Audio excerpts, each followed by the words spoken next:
Biografía de Edgar Allan Poe. Edgar Allan Poe era hijo de Elizabeth Arlott Poe y David Poe, actores ambulantes de teatro quienes lo dejaron huérfano a los 2 años.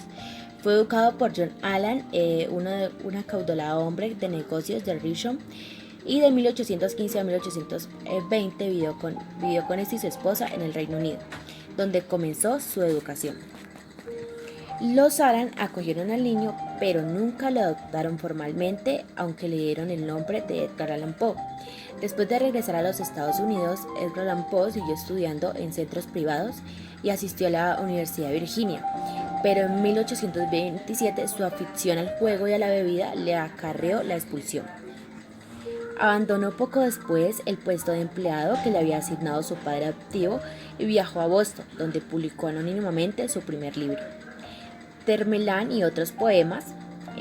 Luego en el ejército, en el que permaneció 2 años. En 1829 apareció lo que fue su segundo libro de poemas, Al-Arafat, y obtuvo por influencia a su padre adoptivo un cargo en la Academia Militar de West Point, de la que a los pocos meses fue expulsado porque negligencia en el cumplimiento del deber. La miseria y el hambre lo acompañaron por motivos económicos. Pronto dirigió lo que fue sus esfuerzos a la prosa, escribiendo relatos y crítica literaria para algunos periódicos de la época. Llegó a adquirir cierta notoriedad por su estilo cáustico y elegante, donde debido a sus trabajos vivió en varias ciudades como fue Baltimore, Filadelfia y Nueva York.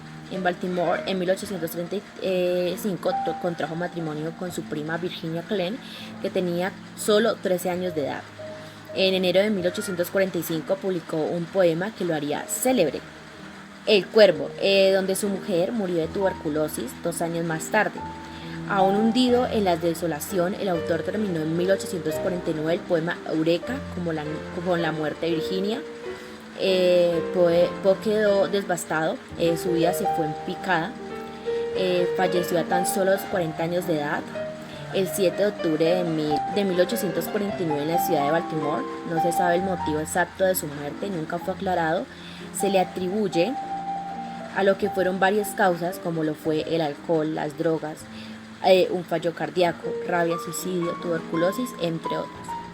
La impronta del escritor, tanto como su obra, marcó profundamente la literatura de su país y la de todo el mundo. Fue un autor muy fecundo.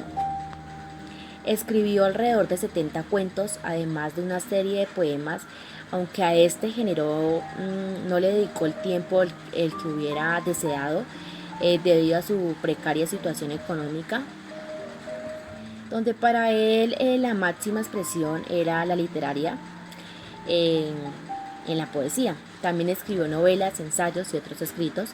Sus ficciones abarcan diversos géneros como el terror, la aventura, la ciencia ficción y la detectivesca. A este último se le atribuye su invención. Es reconocido como uno de los maestros universales del relato corto y por ser el predecesor de la novela policíaca moderna.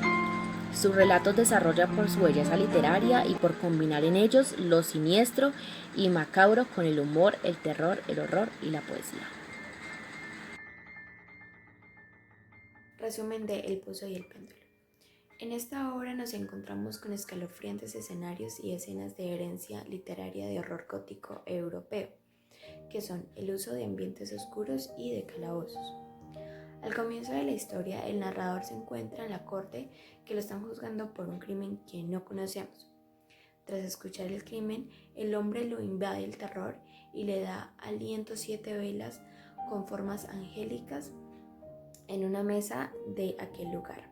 Luego empieza a tener visiones delirantes y en este momento es incapaz de seguir oyendo a sus jueces y finalmente se desmaya. Cuando despierta dice que se encuentra en un espacio de oscuridad. Intenta poner en orden sus recuerdos, pero no logra llegar a la realidad, pues ya que el narrador se encuentra en el calabozo espantado, diciendo que lo han condenado a una muerte cruel en los calabozos de Toledo, donde eran famosos por la crueldad con la que ejecutaban a sus prisioneros. Y al recordar esto, el prisionero vuelve a desmayarse. Y mientras pasa el tiempo, el narrador toma conciencia y comienza a explorar el calabozo. Lamentablemente tropieza y debido al cansancio vuelve a quedarse dormido. Cuando despierta, nota que le dejaron un trozo de pan y una jarra con agua.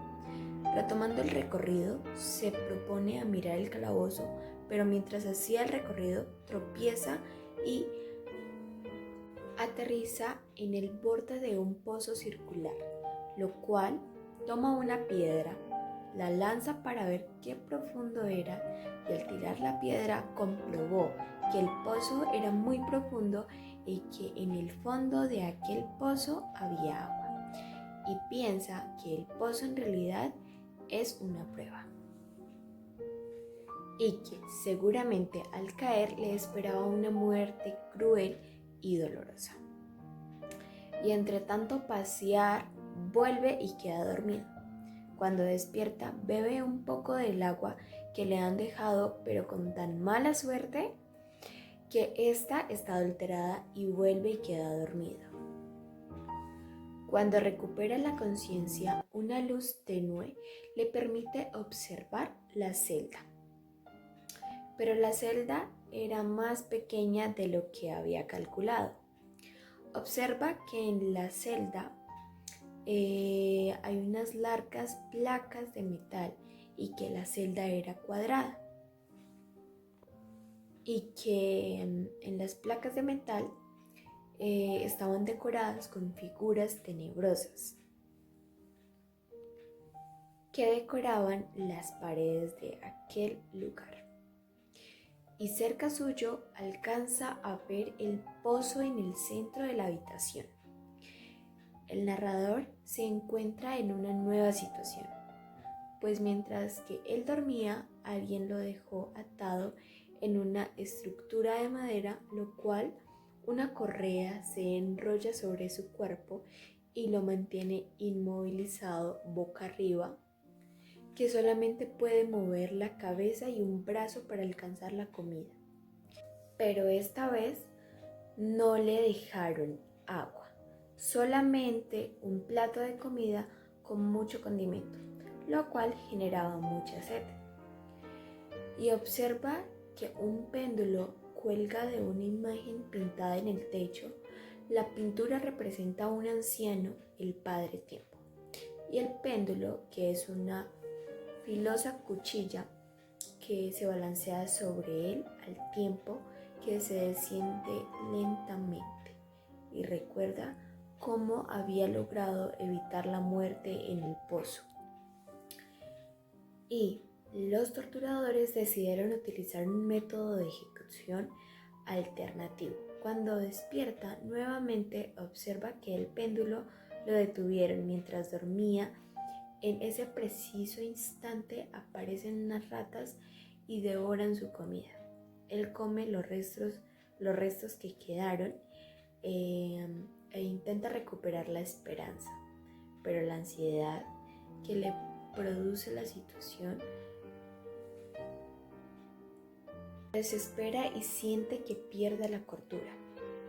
El péndulo se activa nuevamente y a él lo invade la angustia y empieza a luchar para liberarse de sus ataduras en medio de su desesperación y de un plan para salvarse. Con el brazo que podía mover, toma el resto de comida que tiene y lo frota sobre las correas para que las ratas lo devoren y finalmente rompe las ataduras, justo a tiempo para que se pudiera zafar inmediatamente el péndulo. Se retrae hacia el hecho de que todo el tiempo lo estaban observando y en ese preciso instante vuelve y cambia la situación. Pues el narrador percibe que la temperatura aumenta proveniente de las paredes, y a su vez las paredes empiezan a cerrarse, llevándolo hacia el pozo. Grita con desesperación, está al punto de caer y no puede hacer nada para evitarlo, y finalmente se entrega a la muerte. Desolado en el preciso instante, es donde un brazo lo rescata. Reconoce entonces al general Lasalle, líder del ejército francés, que ha derrotado a la fuerza a la Inquisición en Toledo, y él está salvado.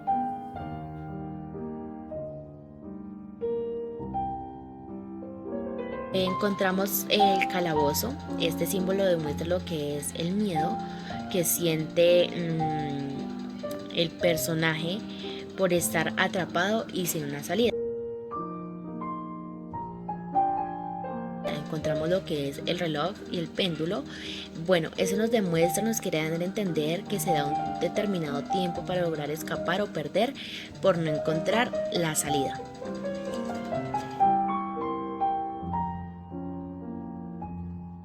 Encontramos también las ratas. Bueno, las ratas en el cuento dan asombro por aparecer de un momento a otro y también por tomar la comida de los adultos, lo cual inspira miedo tanto al personaje como al mismo lector. Encontramos la esperanza y la desesperación. Bueno, se puede decir como primer punto que él tenía una esperanza de lograr salir de ese calabozo y no quedarse atrapado y caer al pozo. Y también como segundo, pues él tenía, por decirlo, en algún momento se sintió muy desesperado por estar en el calabozo, encontrarse en la oscuridad y de que un momento a otro él iba a caer a ese oscuro pozo. Imágenes aterradoras. Bueno, esta representación, esto da totalmente miedo por las escalofriantes dibujos que habían en las paredes del calabozo. La muerte. La muerte es la última fase por la que tenemos que pasar cada ser humano, y que en gran parte de la humanidad le teme a la muerte. Pero en el caso de Edgar Allan Poe era diferente, pues ya que él adoraba a la muerte de tal forma que él hacía partícipe en muchas de sus obras. Y claro ejemplo está aquí en el de el pozo y el péndulo. También tenemos las 7 velas. Las velas son símbolo de esperanza y de tranquilidad en momentos difíciles. En este caso, el narrador miraba las velas en el momento en que estaba siendo juzgado, y estas le traían tranquilidad, y al mismo tiempo miraba formas angelicales. Bueno, el pozo simboliza la profundidad de emociones y la mala suerte. En este caso, el protagonista podría haber tenido un accidente con aquel pozo, ya que pues este pozo, como lo dije anteriormente, simboliza la mala suerte.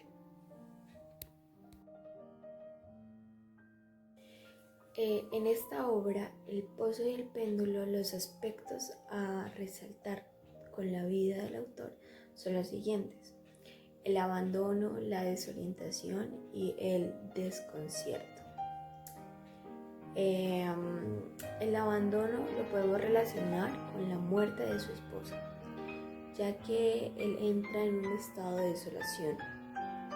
En el libro bien claro está reflejado en la angustia de no poder salir de aquella situación en la que se encuentra. Y muy claro nos describen cómo está solitario en una celda fría y oscura. La desorientación y el desconcierto lo hemos reflejado en aquellas partes de los desmayos del narrador, ya que cada vez que despertaba iba perdiendo la noción del tiempo y desorientado, confuso en la celda. También el delirio lo vemos reflejado en la parte en la que él está siendo juzgado.